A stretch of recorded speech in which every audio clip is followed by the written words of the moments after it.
What if the skyscraper you walk past every morning is no longer owned by a bank, a developer, or even a corporation, but by thousands of anonymous investors scattered across 40 countries, each holding a microscopic digital token on a blockchain?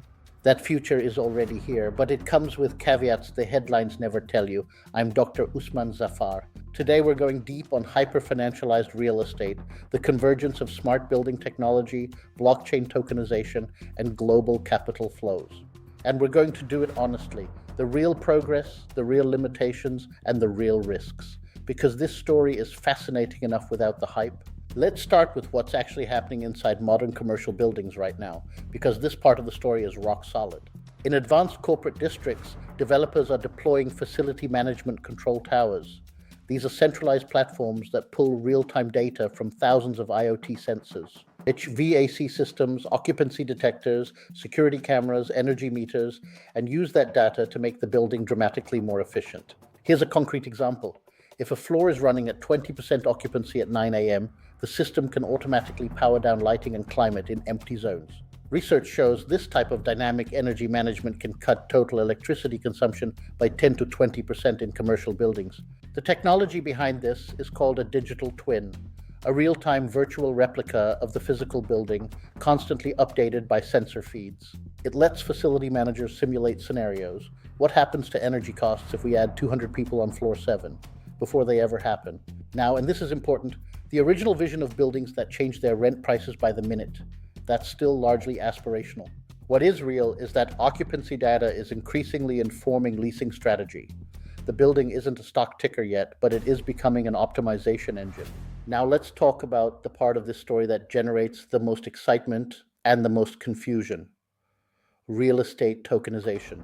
Here's how it actually works. A legal entity, typically a special purpose vehicle or SPV, takes ownership of a commercial property.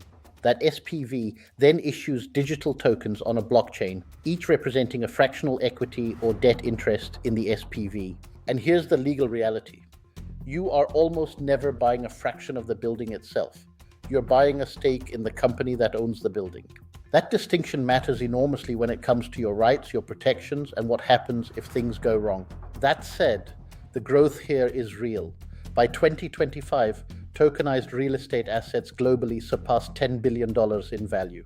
Platforms like Realty allow investors to own US rental properties with daily dividend payouts via smart contracts.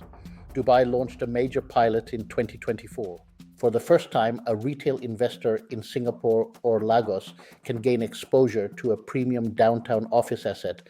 That democratization is real. But it comes with real friction too, which we need to talk about. Any credible analysis of this space has to acknowledge the risks. First, liquidity is not guaranteed. Secondary markets for tokenized real estate remain thin. You may find it genuinely difficult to exit a position quickly. Second, regulatory fragmentation is real. From Singapore to the EU and the US, jurisdictional rules vary enormously. What's compliant in one may be restricted in another. Third, platform and custody risk. In 2025, some investors found their tokens reference properties the company had never fully acquired. Due diligence is non-negotiable. And finally, cybersecurity. A system where your building's HVAC, energy grid, lease data, and ownership tokens are all networked together is a sophisticated target. These risks don't invalidate the opportunity. They define the due diligence required. Retail investors deserve to know them just as much as professionals. With that honest foundation in place, let's look at the 4 pillars that define the hyper-financialized property stack, updated for today. Pillar 1, IoT-driven asset intelligence. Occupancy and energy data are increasingly integrated into asset valuation models today. Pillar 2, tokenized legal structures. Smart contracts automate distributions, but the SPV legal wrapper is the critical link to the title. Pillar 3, automated facility management.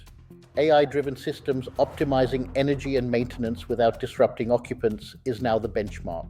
And Pillar 4, fractional capital markets.